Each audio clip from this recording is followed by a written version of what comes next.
In this video, I'm going to show you how to make hexagons that also light up. So let's go.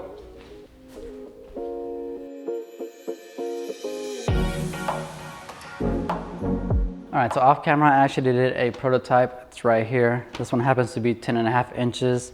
This one's 6.5. And I'm going to go with this size because I think it looks better.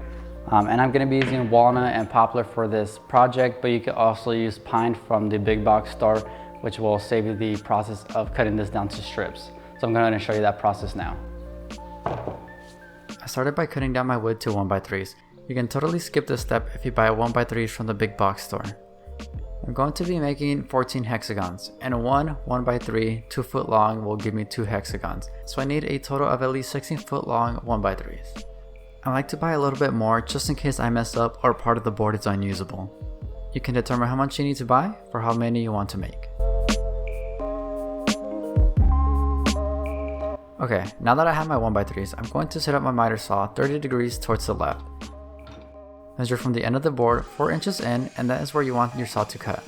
Also make sure the mark is out facing towards you, since the hexagon is going to be 4 inches on the outside. Add a stop block to get consistent and repeatable cuts. Flipping the board 180 degrees, you can batch out a whole bunch quickly, and thanks to the stop block you added, it will be the same size. A quick safety tip. Make sure you wait for the saw blade to stop spinning completely, so that the blade won't catch the wood on the way back up and fling it towards you.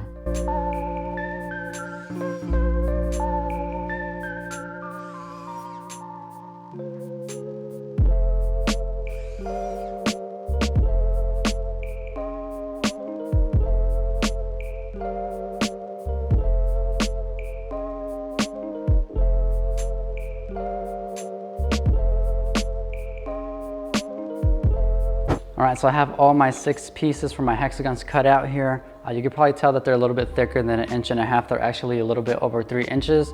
That is because once I glue these up, I could cut them in half and I'm going to get 2 hexagons for the price of 1 pretty much. I also have this like milky transparent film. I'm not sure what this is called. I got it on Amazon. I'll link it down below if you want to go ahead and buy it. I'll link everything that I used in this video down in the description. But each one is going to give me 2. There's a total of 10, so I should have 20, which would be more than the hexagons I'm going to be making. I'm going to be using my vinyl cutter to kind of mark the hexagons just because the vinyl cutter doesn't go all the way through because this is too thick for it. And then I'm going to come back with scissors and finish off the cuts. So I'm going to show you that process now. I know most of you won't have a vinyl cutter, and that's fine. I'm just using it to get an outline marked on my light diffuser sheet. You can do the same with a paper template. The vinyl cutter just made it very simple since they have pre-made shapes on the app. So I just adjusted the hexagon to be 6.5 inches wide to give me the size that I needed. You can kind of see the outline in the shot here, but it was very difficult to get it on camera.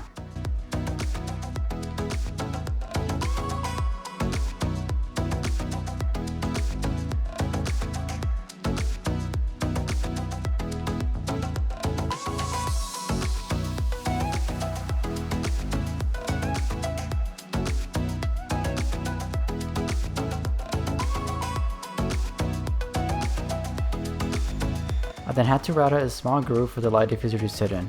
The location of it doesn't really matter, as long as it's not too close to the edge, so that there's no risk of it breaking off. The depth of the cut was determined by using the diffuser itself as a guide, raising the blade until I had a good fit.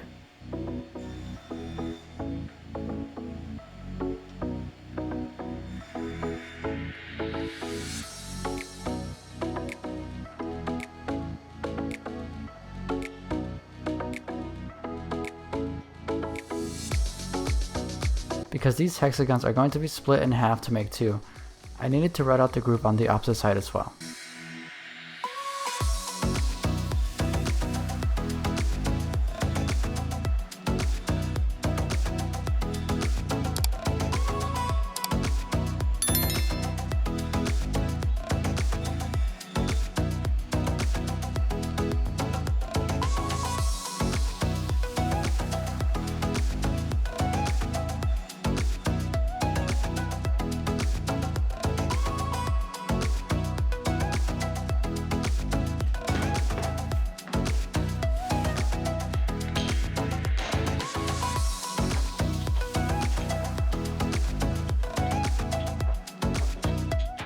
My big brain thought it was a good idea to finish the inside of the hexagon now before assembly, since I could run into trouble getting the finish on after while trying to keep the diffuser clean.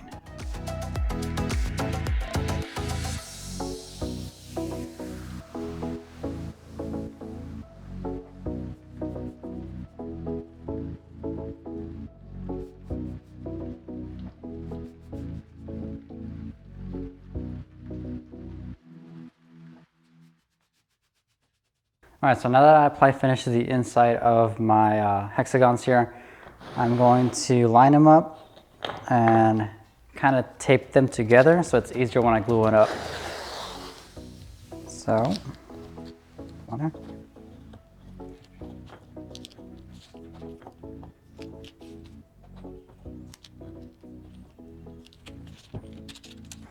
Alright, so they're all taped up together in a row here. Now I could just roll it up, kind of like a burrito, like so.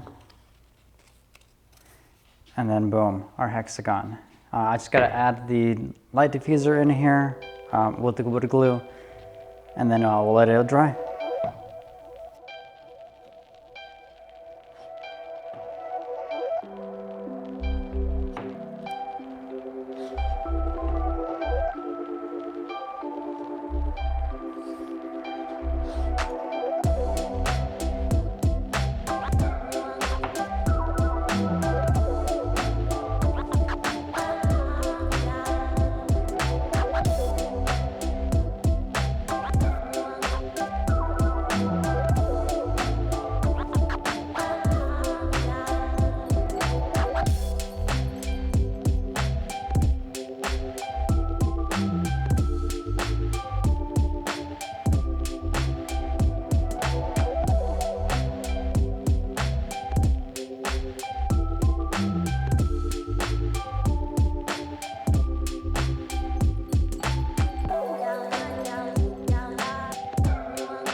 To split my hexagons, I found the center, and I just cut them down the middle at the table saw.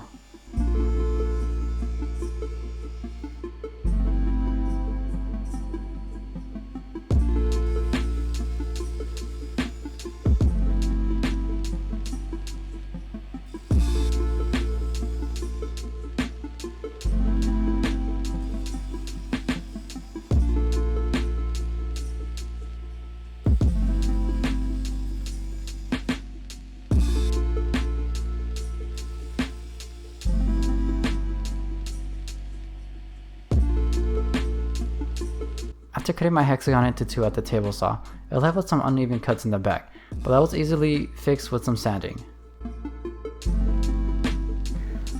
Alright, so after much sanding, I have the front sanded down to 220 grit. The sides are 150 grit. The reason why is because when you butt up two of them together like this, which I'm going to make this pattern, you're not going to see them, so they don't really matter. Only the ones on the very edges are going to be visible. So I'm going to go ahead and apply my finish, and then we'll add the LEDs to the back of that. So let's go ahead and do that.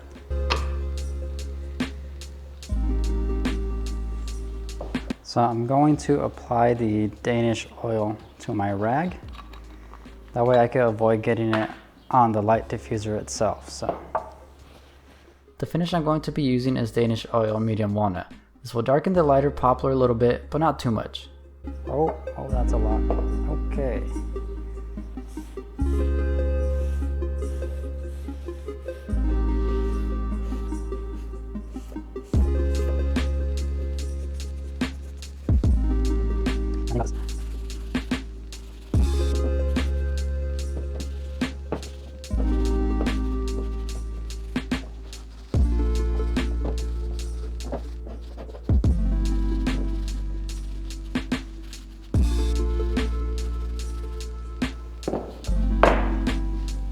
Okay, so they're pretty much dry now, and I have them laid out how I want them. The next thing to do is to route out like a channel or a group behind and the back of the hexagons to connect one hexagon to the other. And I'm going to be using my router to do that, or you can use a handsaw or anything like that, but I'm going to be using the router. So let's get to that.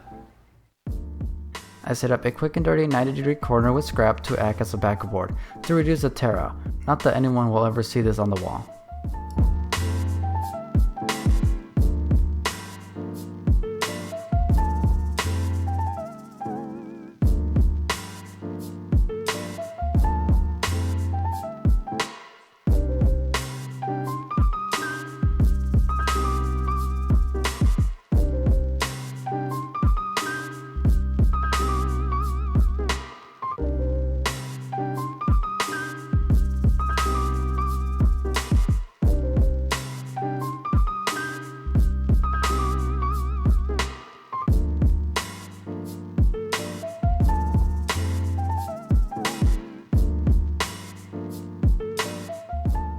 So I just put the last screw in here, so I should be good to go. Let's go ahead and take a quick look.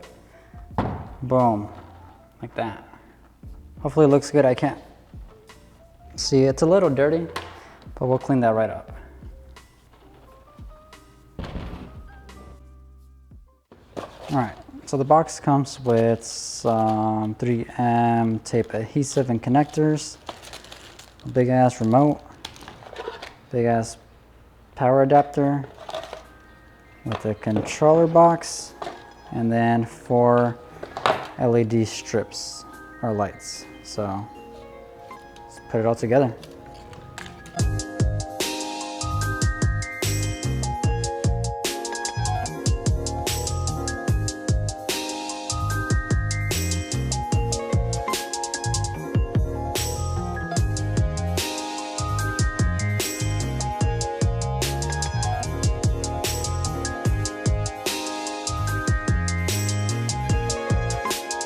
As you can see there in the middle, I have a half hexagon. I actually made that off camera to hide all my wires and my connector box to keep everything much cleaner.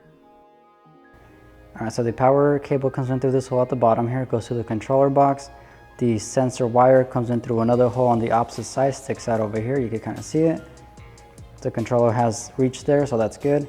And then I have just 2 wires hooked up here. One sticks to the left of all the octagons, the other one sticks to the right of all the octagons, and they meet at the very end over there. And that's pretty much it. It's pretty simple, and it all fits here snugly. It's nice and tight, it's not going to go anywhere, and it's perfect size. So let's go ahead and get this on the wall. I'm going to be using these saw hook hangers to attach this to the wall. Once again, link in the description.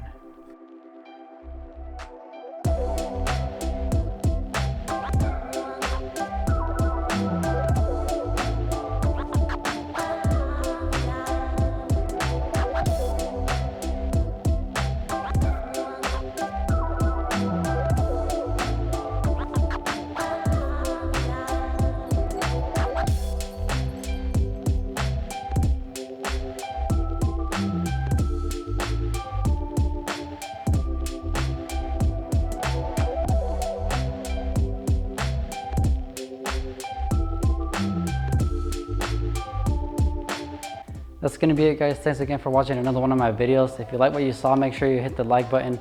If you didn't like it, also hit that like button. And if you're not subscribed, make sure you hit the subscribe button. Only 99.2% of you guys that watch my videos are subscribed, and I'm not lying. Here's a proof. Yeah, 99.2%. So go ahead and hit the subscribe button, and I'll catch you guys on the next video.